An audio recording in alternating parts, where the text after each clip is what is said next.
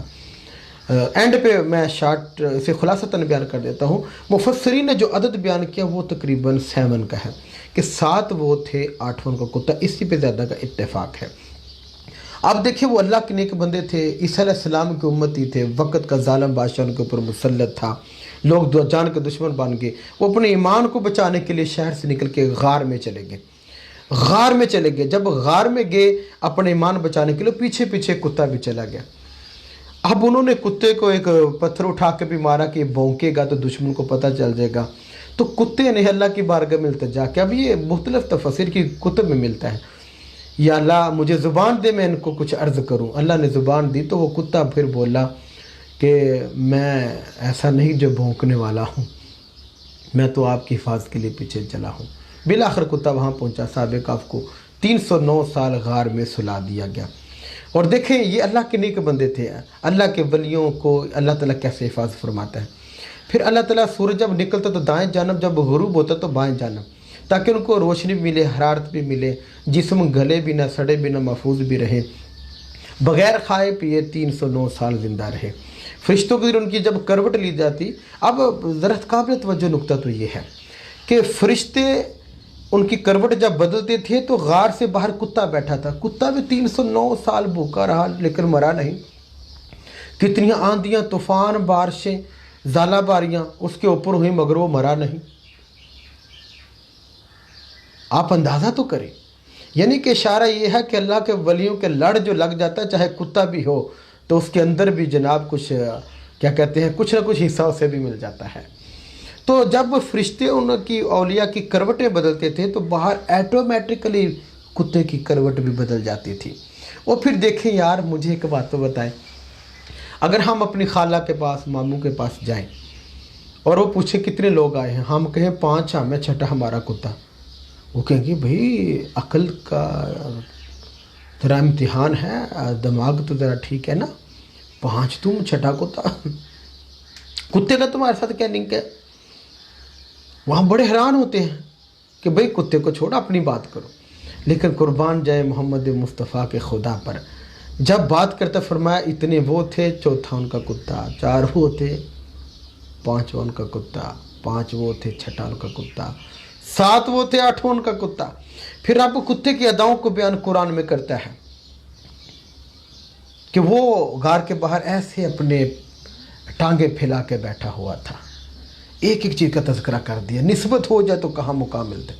اور یہاں تک کہتا ہے کتا انسانی شکل میں قیامت والا دن جنت میں ان کے ساتھ جائے گا، اور عیسیٰ علیہ السلام کا امتی ہوں، ان کے لڑ کتا لگ جائے تو جنت میں چلا جائے۔ بھائی معذرت کے ساتھ یہ آپ کو میں سارے کیا کہتے ہیں کہ اسلامی کتب کے ساتھ بتا رہا ہوں کہ لڑ لگ جائے تو جنت میں چلا جائے، یہ تو بھری پڑی ہے کتابیں۔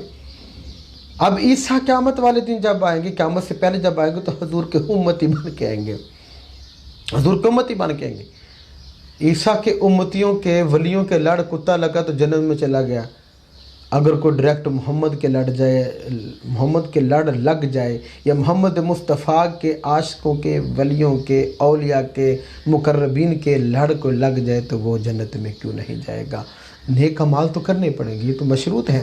اب اس کا ہرگز ہی مطلب نہیں کہ پوری عمر وہ کلمہ کفر کہتا پھرے، آزاد ہو جائے، احکام حقوق الفرائض سے بری ہو کر صرف لڑ ہی لگ جائے تو پار ہو جائے گا، نہیں، اس میں تھوڑی سی محنت بھی کرنی پڑے گی۔ جیسے بخاری شریف کی حدیث مبارکہ ہے، قیامت کے دن جب کچھ نیک لوگوں کو پروانہ جنت کا ملے گا، فرشتے کہیں گے آؤ تمہیں تمہارے مقام پہ لے کے جاتے ہیں، تو وہ جب جنت کے قریب پہنچیں گے عرض کریں گے باری تعالیٰ ہمارے کچھ بھائی ہیں جو ہمارے ساتھ نمازیں پڑھتے تھے، زکوٰۃ دیتے تھے، حج کرتے تھے، سارے نیک اعمال کرتے تھے، مگر کچھ گناہ گاری کی وجہ سے جہنم میں چلے گئے، اب ہم ان کو ساتھ لے کے جانا چاہتے ہیں۔ بخاری شریف ہے، جلد نمبر 3 ہے، کتاب التوحید ہے، میں حوالہ بھی دے رہا ہوں۔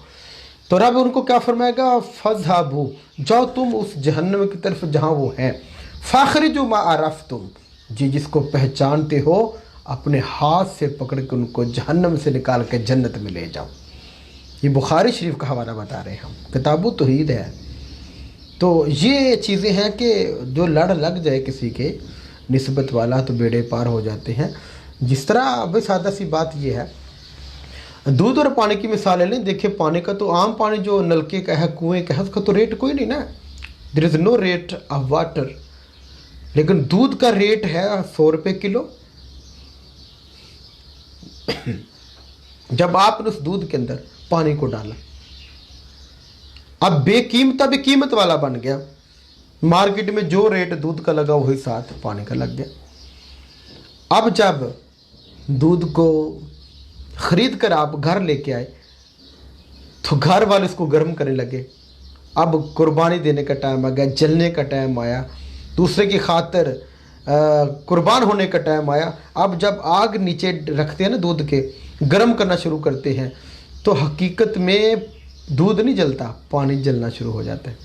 جلتے جلتے جب پانی بالکل اینڈ ہوتا ہے تو دودھ جب دیکھتا ہے کہ میرا دوست پانی جو تھا وہ نظر نہیں آیا تو دودھ جوش مار کے اوپر نکل آتا ہے، باہر نکل آتا ہے۔ آپ پھونکے بھی مارتے ہیں تو وہ دودھ نیچے نہیں بیٹھتا، بلکہ کیا کرتے ہیں، ایک چلو پانی کا لیتے ہیں، تھوڑا سا اس میں ڈالتے ہیں تو دودھ فوری بیٹھ جاتا ہے۔ تو عقل کہتی ہے دودھ جب تمہیں پھونکوں سے نیچے بٹھایا تو نہ بیٹھا، تمہیں اور تدبیروں سے بٹھایا تو نہ نیچے گیا، جب تیرے اندر ایک چلو پانی کا رکھا ڈال دیا تو آرام سے بیٹھ گیا۔ تو عقل کو آگے سے جواب ملتا ہے، پتہ نہیں میں اس لیے باہر نکلا تھا کہ میرا یار بچھڑ گیا تھا پانی، جب مجھے دوبارہ وہ پانی ملا تو میں سکون سے بیٹھ گیا کہ میرا بچھڑا یار مل گیا۔ وہی بات اولیاء کرام قیامت والے دن جو ان کے دوست ہوں گے اپنے بدعمالیوں کی وجہ سے بعض کا جہنم میں چلے جائیں گے، مگر حدیث میں آتا ہے وہ بھی اپنے ساتھ پھر ان کو جہنم سے نکال کے جنت میں لے کے جائیں گے، جہنم سے نکال کے جنت میں لے کے جائیں گے۔ یہ بخاری شریف کی حدیث ہے۔ پتہ نہیں یار لوگ مانداری سے کیوں نہیں دائیں بائیں ادھر ادھر کی مار کے چلے جاتے ہیں، اس طرح کی باتیں کیوں نہیں کرتے۔ یہ نسبت کی بات آگے تھی۔ اور دوسری بات نسبت کی اور سن لیں آپ لوگ کہ آپ نے لکڑی اور پانی کو تو مشاہدہ کیا، اب پانی نہر کا ہے، نہر چل رہی ہے، دریا چل رہا ہے، اب اس میں آپ لکڑی پھینکے 10 من کی، لکڑی ڈوبے گی نہیں، آپ صرف 5 کلو کا لوہا پھینکے، لوہا ڈوب جائے گا۔ آپ حیران رہ گئے یار 10 من کی لکڑی پھینکی تو نہیں ڈوبی، 5 کلو یا 10 کلو کا لوہا پھینکا تو وہ ڈوب گیا۔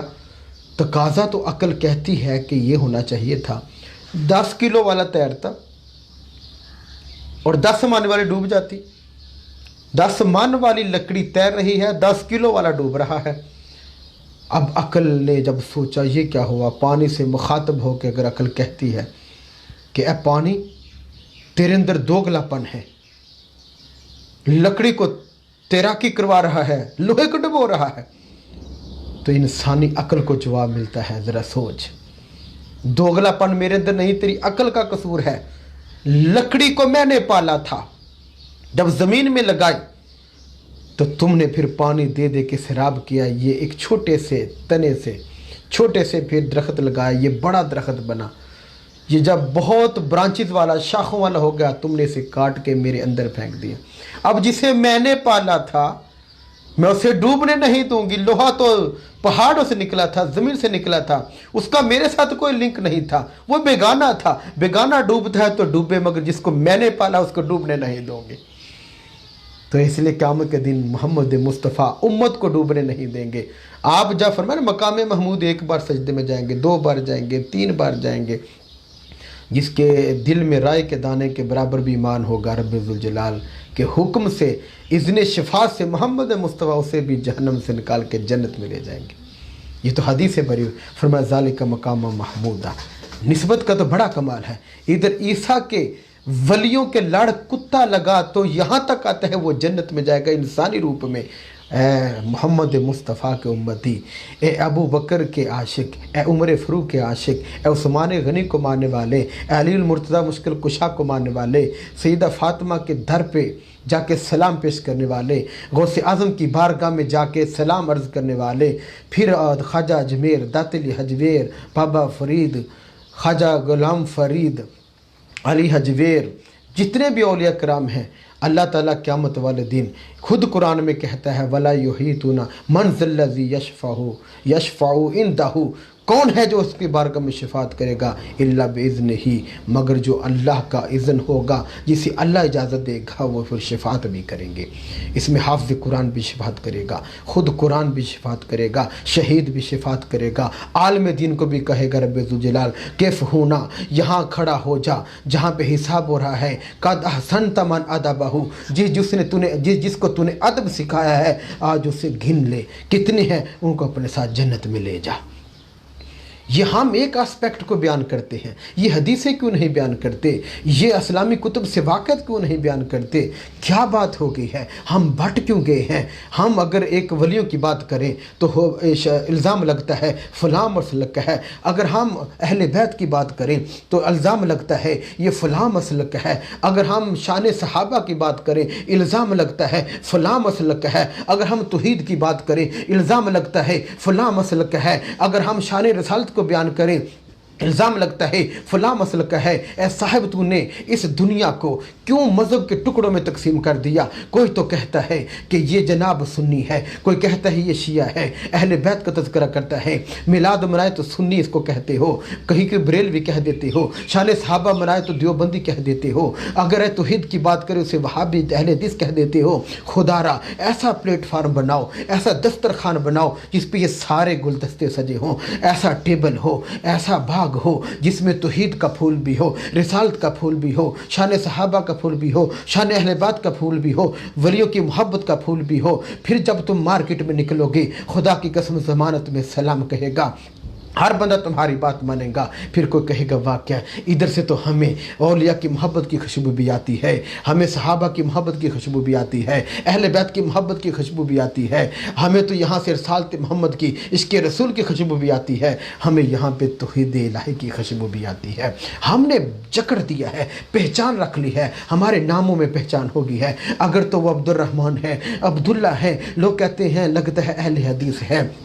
اگر نام اس کا غلام نبی ہے, غلام رسول ہے, کہتے ہیں لگتا ہے کہ یہ کوئی سنی ہے. اگر نام صحابہ کے نام پر ہے پہچان یہ ہو چکی ہے, لگتا ہے کہ یہ کوئی وہ دیوبندی ہے. اگر اس کا نام اہل بیت کے ناموں پر ہے کہتے ہیں لگتا ہے کہ شیعہ ہے. اس طرح اگر اولیاء کے نام کے ساتھ اٹیچ کر دیا کہتے ہیں لگتا ہے کہ یہ کوئی بریلوی مسلک سے تعلق رکھتا ہے. آج ہم نے اپنے گیٹ اپ کے اندر بھی اپنی پہچان رکھ لی ہیں. اگر شلوار کو اوپر کرتا ہے تو کہتے ہیں فلاں مسلک سے ہے, اگر وہ نیچے رکھ کے پڑھتا ہے فلاں مسلک سے ہے. سر ننگا کر کے نماز پڑھے تو مسلک اور ہے, اوپر امامہ سر کے باندھ کے نماز پڑھے تو مسلک اور ہے, اگر اس طرح کی کیپ پہن کے نماز پڑھے تو پھر پہچان کچھ اور ہے. آج ہم نے اپنی اتنی تنگ نظریاں آ گئی, شدت پسندیاں آ گئی, آج ہم نے مسلک کے اندر اپنی پہچانیں بنا لی. خدا را ان پہچانوں کو گم کر دو عشق مصطفیٰ میں, اس پہچانوں کو گم کر دو صحابہ کی محبت میں, اس پہچانوں کو گم کر دو اہل بیت کی محبت میں, ان پہچانوں کو گم کر دو اللہ کی محبت میں. جب ہم اپنی محبتوں کو, اپنی پہچانوں کو, اپنی ذاتوں کو ان محبتوں میں گم کر دیں گے پھر آواز آ جائے گی یا ایتھا النفس المطمئنہ ارجعی الی ربک راضیۃ مرضیہ فادخلی فی عبادی وادخلی جنتی. اب تو میرے بندوں کے لسٹ میں آ جا, اب تو میری جنت میں داخل ہو جا. یہ ہمارے بکھرے ٹکڑے جو کر رکھے ہیں اس نے ہی وحدت امت مسلمہ کے لیے مسائل پیدا کر رکھے ہیں۔ اس لیے تو اقبال کہتا ہے ایک ہو مسلم حرم کی پاسبانی کے لیے، نیل کے ساحل سے لے کر تاب خاک کاشگر۔ پھر آپ اور حوالے سے وحدت کا درس دیتے ہیں، آپ یہ بھی تو فرماتے ہیں کہ لوگوں اپنی ملت پہ قیاس اقوام مغرب سے نہ کر، خاص ہے ترکیب میں قوم رسول ہاشمی۔ کہیں پہ تقدیر کا فتویٰ لگاتے فرماتے ہیں تیرے دریا میں طوفان کیوں نہیں ہے، خودی تیری مسلمان کیوں نہیں ہے، اب سا شکوہ تقدیر یزدہ، تو خود تقدیر یزدہ کیوں نہیں ہے۔ کہیں پہ وہ مسلمانوں کی اس طرح کی نسبتیں جو بکھری پڑی ہیں ان کا حوالہ دیتے ہوئے کہتے ہیں تیرے صوفے ہیں فرنگی، تیرے قالی ہیں ایرانی، مجھے رلاتی ہے جوانوں کی تن آسانی، ہر کوئی مست ذوقِ میں تن آسانی ہے کہ یہ انداز مسلمانی ہے، نہ حیدری فقر نہ دولت عثمانی ہے، تمہیں اپنے اسلاف سے کیا نسبت روحانی ہے، وہ زمانے میں معزز تھے مسلمان ہو کر، تم خار ہوئے تار کے قرآن ہو کر۔ سچ بات ہے، قرآن تو ہمیں جو پیغام دیتا ہے آج ہم اس کو بھول گئے۔ قرآن تو ہمیں توحید کا پیغام بھی دیتا ہے، عشق رسول کا، محبت رسول کا بھی پیغام دیتا ہے، محبت صحابہ کا پیغام دیتا ہے، محبت اہل بیت کا بھی پیغام دیتا ہے، محبت اولیاء کا بھی پیغام دیتا ہے، محبت سب سے بڑھ کے محبت انسانیت کا بھی درس دیتا ہے۔ آج ہم ان سب سے دور ہو گئے، اپنی پہچانیں بنا بیٹھے۔ آئیے مل کر سامنے احتشام اللہ کی بارگاہ میں دعا کرتے ہیں، اے مولا ہماری پہچان ایک ہی ہو کہ جب ہم نبی کی امتی ہیں اور اس خدا کے بندے ہیں، وَمَا عَلَيْنَا إِلَّا الْبَلَاغُ الْمُبِينُ۔